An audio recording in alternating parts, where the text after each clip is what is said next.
Hello, আসসালামু আলাইকুম রহমতুল্লাহি ওয়া বারাকাতুহু। আমি হাসিনা বলতেছি, শেখ হাসিনা স্পিকিং। কে বলতেছেন? হ্যালো। ওয়ালাইকুম আসসালাম ওরহমতুল্লাহি বারাকাতু। ম্যাম, আমি ছাত্র বলতেছিলাম, ছাত্র লীগের পোলাপান না, আমি ছাত্র বলতেছি।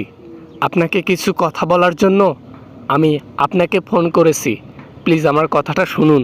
স্টুডেন্টও আজকাল আমার নাম্বার খুঁজে পেল। যাই হোক, বলো কি বলতে চাও।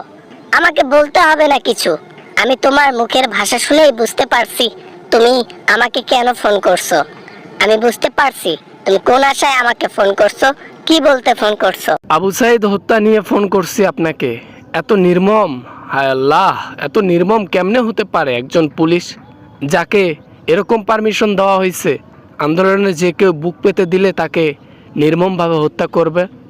এইটা কোনো কথা ম্যাডাম? এটা আশা করি নাই। এটার জন্য আমরা আইনত ব্যবস্থা নেব। যে খুন করেছে, যার গুলিতে নিহত হয়েছে আবু সাইদ রংপুরের, ইনশাআল্লাহ এটার বিরুদ্ধে আমরা তদন্ত করব। ইনশাআল্লাহ খুনিকে আমরা সঠিক শাস্তি দেওয়ার ব্যবস্থা করব। আর কিছু বলবেন? ফোন রাখবো। হ্যালো হাসিনা ম্যাডাম, এটা সহানুভূতি ছাড়া আর কিছু না। এটা আমাদেরকে মিথ্যা আশা দিচ্ছেন যে আপনি সঠিক শাস্তি দেওয়ার ব্যবস্থা করবেন, তদন্ত করবেন, অমুক তমুক। আজকে আপনি ছাত্রদের হত্যা করার পারমিশন দিয়ে কালা কাপড় পরে এসে সহানুভূতি দেখাচ্ছেন। আহারে অভিনেতা। দেখো, স্পষ্ট করে কথা বলতেছি, মন দিয়ে শোনো। এটার পিছনে আমাদের কোনো হাত নেই। তদন্ত আমরা চালাবো ইনশাআল্লাহ। আর আন্দোলন নিয়ে কথা বললে অনেক কিছু বলতে হবে, এটা বলার সময় আমি তোমাকে দিচ্ছি না। আমি অনেক ব্যস্ত মানুষ, তারপর তোমার ফোনটা রিসিভ করেছি, এটাই তোমার কপাল। আল্লাহ ছাড় দেন, ছেড়ে দেয় না। একটা কথা মনে রাখবেন, যে হুকুম করেছেন, যে হুকুম দিয়েছে ছাত্রদের হত্যা করার জন্য, খুন করার জন্য, তাকে আল্লাহ তাআলা কখনো ছাড় দেবেন না। আল্লাহ তাআলা তাকে কঠিনতম শাস্তি দেওয়ার ব্যবস্থা করবেন মাঠের নিচে। ঠিক আছে? আমি কিছু বলতে চাই না, আর শুধু একটা কথা বলতে চাই, ছাত্রলীগ, পুলিশ, আপনাদের যত সেনা সদস্য আছে, আপনাদের ডিফেন্সের যত লোক আছে, সৈনিক আছে, সবাইকে যদি মাঠে নামান, ছাত্রদেরকে যদি মেরেও ফেলেন রাস্তাতে, তাও আমরা ন্যায্য বিচার চাই। আমরা কোটা আন্দোলন থেকে বিরত থাকবো না। আন্দোলন করবা করো, সমস্যা নেই। মৃত্যুবরণ করলে আমাকে দোষ দাও কেন?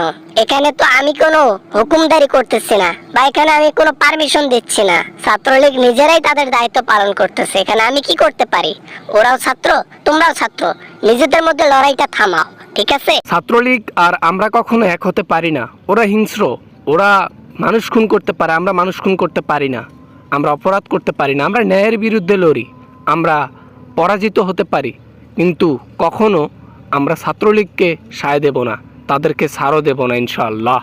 না মানে, আচ্ছা আচ্ছা, ঠিক আছে, অনেক কথাবার্তা হলো। আর কিছু বলবা? বলার দরকারও নেই, আমি অনেক ব্যস্ত মানুষ। আমি তারপরে তোমার সাথে কিছুক্ষণ কথা বলেছি, এটাই তোমার কপাল। ওকে, তো আমাকে আর বিরক্ত করার কোনো দরকার নেই।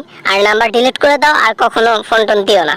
ওকে, খোদা হাফেজ। বাংলাদেশের মধ্যে যে অবিচার চলতেছে, যে নির্যাতন চলতেছে সাধারণ ছাত্রদের উপর, ছাত্রীদের উপর, এটার বিচার আল্লাহর উপর ছেড়ে দিলাম। আমরা দুনিয়াতে বিচার করার চেষ্টা করব, বাট আখেরাতের জন্য স্পেশাল শাস্তি দেওয়ার ব্যবস্থা করুক আল্লাহ তাআলা। তাদেরকে মৃত্যুবরণ করার তৌফিক দান করুক, আমিন। ওকে, আসসালামু আলাইকুম রহমতুল্লাহি ওয়া বারাকাতুহু। আশা করি ভিডিওটা সবার ভালো লেগেছে। যদি ভালো লাগে অবশ্যই একটা লাইক করবেন, আর শেয়ার করবেন, বেশি বেশি শেয়ার করবেন, যাতে ভিউজ বেশি হয়, সবাই একটু দেখে ভিডিওগুলো। অ্যান্ড ভালো থাকবেন সবাই, দেখা হবে পরবর্তী ভিডিওতে। খোদা হাফেজ।